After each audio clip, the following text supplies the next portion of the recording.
Em Atos 12, contemplamos e pudemos verificar vários acontecimentos, entre eles a liberdade milagrosa de Pedro, que estava na prisão, vigiado pelos guardas, a morte de Herodes, entre outros acontecimentos.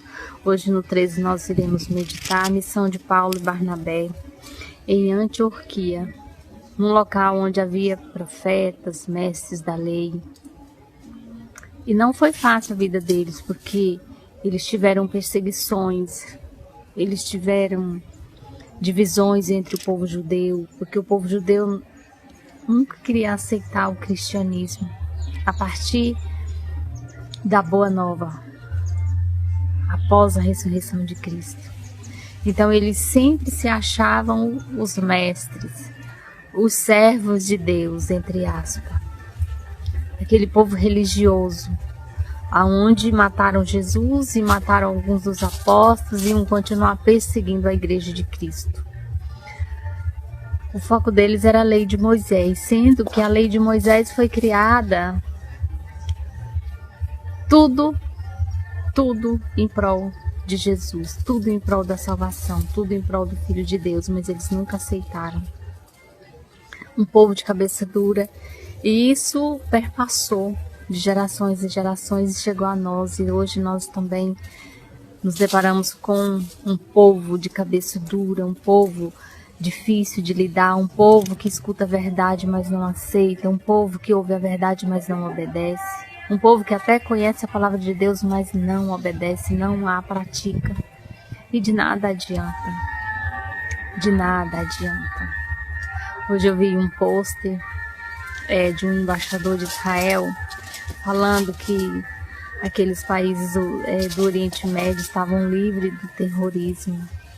E algumas pessoas, muitos comentários ali naquele pôster, falando assim: liberte o Brasil, liberte o Brasil, liberte o Brasil. E o Brasil é um país oprimido pelo poder público, pela política, não a política em si, mas as pessoas usando a política. E isso tem aprisionado a muitos. E esses que estão aprisionados, encarcerados, se acham livres porque estão à mercê de uma mentira que virou verdade. Uma mentira que virou verdade. E existe uma pobreza, lembrando que a pobreza é falta, é improdutividade, porque é um povo que mora num país rico, porém pobre, porque não conhece, não, é um povo sem conhecimento, é um povo sofrido, um povo que necessita de liberdade, liberdade de conhecimento, e a prisão está no pensamento, a prisão está na doutrinação, na militância. Nós pensamos que estamos certos, que é nesse regime mesmo, que é assim mesmo, e a vida vai passando, e não é bem assim. Não é bem assim. Mas a gente não procura conhecer, a gente não procura liberdade. E liberdade não é libertinagem, liberdade é viver livre. Igual as ovelhas no aprisco. Só que nós, para entrarmos no aprisco, que nós somos ovelhas, nós precisamos entrarmos pela porta, sendo que a porta é Cristo, e Cristo é a porta para tudo, para toda a liberdade que nós precisamos. Cristo é a porta. Mas e aí, por que a gente está perdido? Porque não encontramos a porta, não conhecemos a porta, não conhecemos, não reconhecemos a voz do nosso pastor. E aí vivemos à mercê da prisão da violência, da corrupção, da mentira e de tantas outras, de tantas situações que nos aprisionam. E na palavra de Deus a gente encontra a liberdade, nós encontramos a chave para as libertações que precisamos na nossa vida. A palavra de Deus, eu sempre digo aqui que ela é o norte, que ela é o roteiro para a nossa vida, que ela é a receita para a nossa vida. Só que a gente não aceita, porque somos, como diz a palavra, um povo de cabeça dura. E a palavra diz, quando Jesus pregava nas sinagogas, Ele dizia: raça de cabeça dura, raça de víbora, porque somos desobedientes. E Deus está à espera da manifestação dos filhos. O que é a manifestação dos filhos? A nossa decisão. Deus está à espera do momento que nós ouviremos a sua voz e a obedecemos e a seguiremos. Mas isso cada dia tem se tornado mais difícil porque nós nos distraímos com tantas outras situações e deixamos o foco que é o Cristo. E deixamos o foco que é Jesus. E Jesus que nos levará ao Pai. Vamos ver, vamos para a leitura. Na igreja de Antioquia haviam profetas e mestres: Barnabé, Simeão chamado Nerge, Lúcio de Cirene, Manaém, que fora criado com o Herodes, o tetrarca, e Saulo. Enquanto adoravam o Senhor e jejuavam, disse o Espírito Santo: Separem-me Barnabé e Saulo para a obra que eu os tenho chamado. Assim, depois de jejuar e orar, impuseram-lhes as mãos e os ouviram. Aqui o Espírito Santo ordena que eles separassem Saulo e Barnabé, porque o Espírito Santo tinha uma missão para eles. E nós temos, o Espírito Santo tem missão para nós, mas tampouco nós queremos nos comprometer, né? Tampouco nós queremos compromisso, tampouco nós queremos nos comprometer com o chamado de Deus. Nós nos comprometemos com tantas outras situações, mas a principal, que é a do reino de Deus, a gente não quer compromisso. Eu vou à igreja, e tal, mas eu não quero isso, não quero aquilo, assim tá bom, eu vou quando dá e tudo. E aí? O que nós faremos se essa vida natural, se esse mundo natural, ele é minúsculo em comparação ao mundo espiritual? O mundo espiritual é eterno. E nós precisamos, não adianta a gente se espernear, não adianta a gente se esquivar que nós um dia entraremos no mundo espiritual. Porque nós estamos aqui apenas de passagem, a gente não veio aqui para permanecer, a gente está de passagem nesse mundo natural. No livro de Apocalipse, um livro que eu temi tanto, porque todo mundo fala, uma situação essa, uma situação aquela, uma situação apocalíptica, né? O que é o livro do Apocalipse? É a promessa. É a promessa de tudo que Deus promete, de Gênesis até Apocalipse. Em Apocalipse é o cumprimento da promessa que Deus prometeu ao longo do tempo. Mas para que eu adentre a essa promessa, para que eu acesse essa promessa, eu tenho que passar por todo esse caminho, eu tenho que fazer todo esse percurso até Apocalipse. E no livro de Apocalipse vai falar das nossas práticas, da nossa obediência, da nossa não obediência, vai falar tudo. Se não me engano é em Lucas 14, Lucas 24, 14, ou é Lucas, acho que é Lucas 24, 14 que fala que lá em Apocalipse é a recompensa. É a recompensa de tudo que eu viver, que eu permanecer. E a palavra de Deus diz assim, em João: quem perseverar até o fim, alcançará a vida eterna. E se a vida eterna não fosse importante, Jesus não vinha nos alertando esse tempo todo, nos exortando como é adentrarmos a vida eterna. E não é depois que fecharmos os olhos para esse mundo natural, é antes, muito antes de fecharmos os olhos para esse mundo natural. Como se a gente mandasse um tijolinho para lá, vivendo debaixo da obediência, vivendo sendo fiéis, praticando no nosso dia a dia os preceitos do Senhor, a sua lei, os seus mandamentos. Não é depois que eu fechar os olhos, eu preciso que alguém ore por mim, não é. É agora. O tempo é agora. O passado não nos pertence, o futuro tampouco. Nós temos o quê? O hoje. Nós temos o hoje. Só o hoje nos pertence. Porque o nosso sopro de vida a gente não sabe até quando ele dura. Não sabemos, assim diz a palavra. Então, se temos hoje, nós temos que mudar de vida hoje. Nós temos que nos decidir por Jesus hoje. Temos que mudar as nossas situações, as nossas atitudes hoje. Eu tenho hoje para decidir. Eu tenho hoje para mudar a rota. Eu tenho hoje. Eu só tenho hoje para obedecer. Eu só tenho hoje para perdoar. Eu só tenho hoje para amar. E não é fácil. Não é fácil obedecer a Deus. É só a gente ver como que foi a vida dos apóstolos. Nós estamos na altura do capítulo 13 e já houve prisões, já houve perseguições, já houve morte, mas foram fiéis até o último suspiro. No último suspiro de Estevão, ele disse assim: Senhor, eu te entrego o meu espírito. Só que eles agrediram apenas o corpo físico de Estevão. O restante estava íntegro porque Estevão estava totalmente, inteiramente na presença de Deus. Inteiramente na presença de Deus.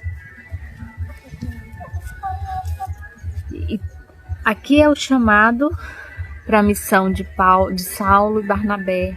Mas tem o meu chamado. Deus tem um chamado para mim. Deus tem um chamado para você. Nós não estamos nesse mundo soltos. Temos um propósito a cumprir. Temos um chamado a obedecer. Enviados pelo Espírito Santo, desceram a Seleucia e dali navegaram para Chipre, chegando em Samaria. Proclamaram a palavra de Deus nas sinagogas judaicas. João estava com eles como auxiliar. Viajaram por toda a ilha até chegarem a Pafos. Ali encontraram um judeu chamado Barjesus,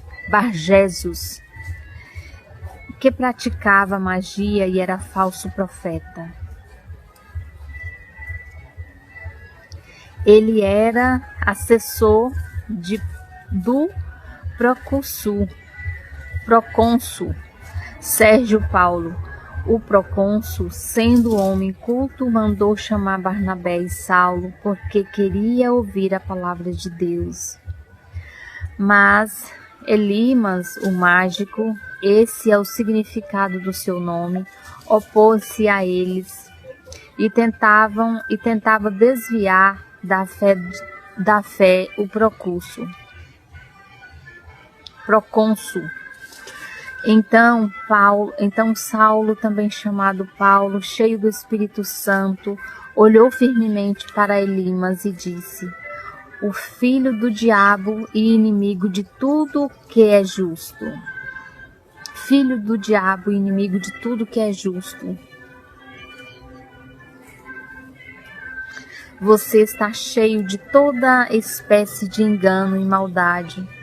Quando é que vai parar de perverter os retos do caminho do Senhor? Saiba agora que a mão do Senhor está contra você e você ficará cego e incapaz de ver a luz do sol durante algum tempo. Imediatamente vieram sobre ele névoa e escuridão, e ele, tentando, procurava quem o guiasse pela mão. Procônsul, vendo o que havia acontecido, creu profundamente, impressionado com o ensino do Senhor. E nós podemos ver aqui quem está debaixo de uma obediência, debaixo de um propósito, cheio do Espírito Santo.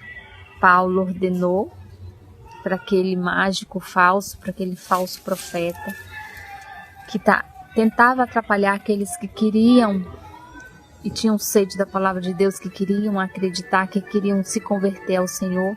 E esse filho do diabo, como chama a palavra, queria atrapalhar. E Paulo ordenou que, ele se calasse, e ele se paralisou, ficando cego. Então nós não devemos ter medo de situações nenhuma. Se nós estamos debaixo da obediência a Deus, se Ele nos enviar, se Ele nos mandar, nós só temos que seguir, que ir, e o resto Ele fará.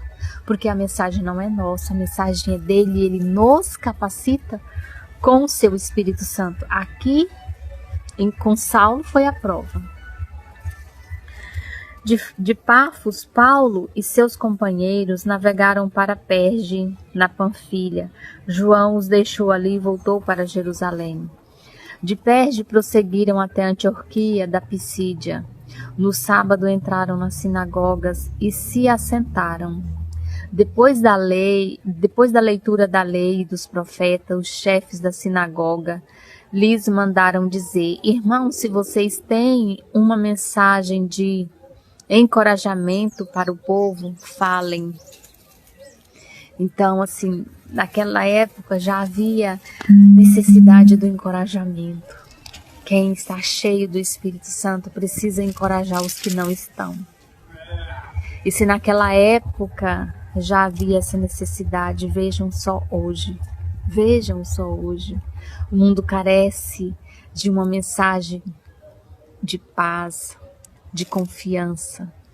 Lembrando que nós não temos essa mensagem, nós apenas a transportaremos. Porque a mensagem não nos pertence, ela é de Deus e nós somos o canal por onde essa mensagem chega. Nós devemos fluir na vida das pessoas, nós devemos ser rio de água corrente na vida das pessoas. Nós não devemos ser água parada na vida das pessoas, porque água parada acontece o que com a água parada? Apodrece. A água corrente não, quanto mais ela corre, mais ela lava. Nós devemos ser assim na vida dos outros. Nós devemos ser essa água corrente na vida das famílias, na vida, nós mulheres devemos ser água corrente na vida umas das outras. Nós que somos casadas, nós devemos ensinar aquilo que nós aprendemos com o Senhor umas às outras. Nós devemos trocar sobre educação de filho, trocarmos figurinhas sobre educação de filhos, sobre dificuldade, sobre superação. Porque uma dificuldade que eu superei, ela é de alto valor, de alta serventia para alguém que está atravessando aquilo que eu já superei. E aí a gente se fecha. Quando a gente se fecha no nosso egoísmo, nós nos tornamos água paralisada na vida dos outros. E levar uma palavra de ânimo, de apoio, de superação para outra pessoa é, de certa forma, a encorajar. Você, homem, seja luz na vida de outros homens. Não seja treva, seja luz. Você, mulher, não seja treva na vida de outras mulheres. Seja luz. Porque você carrega a luz de Cristo. A luz de Cristo está em você. E essa luz não deve ser ofuscada. Ela deve brilhar onde você estiver. Porque você é o transporte que leva a luz de Cristo. Leve a luz de Cristo. Seja transporte da luz de Cristo para outras pessoas. Você não sabe quantas pessoas estão nas trevas, aguardando a sua manifestação, aguardando que você se disponha a ser a transportadora dessa luz de Cristo. Você, homem, a ser o transportador da luz de Cristo que está dentro de você. Quantos e quantos homens tem ali aguardando, necessitando dessa luz. E você a tem e retém com você. E essa luz que está em nós não é para nós retermos em nós, é para a gente multiplicar, para a gente ensinar, para a gente encorajar uns aos outros. Esse é o sentido.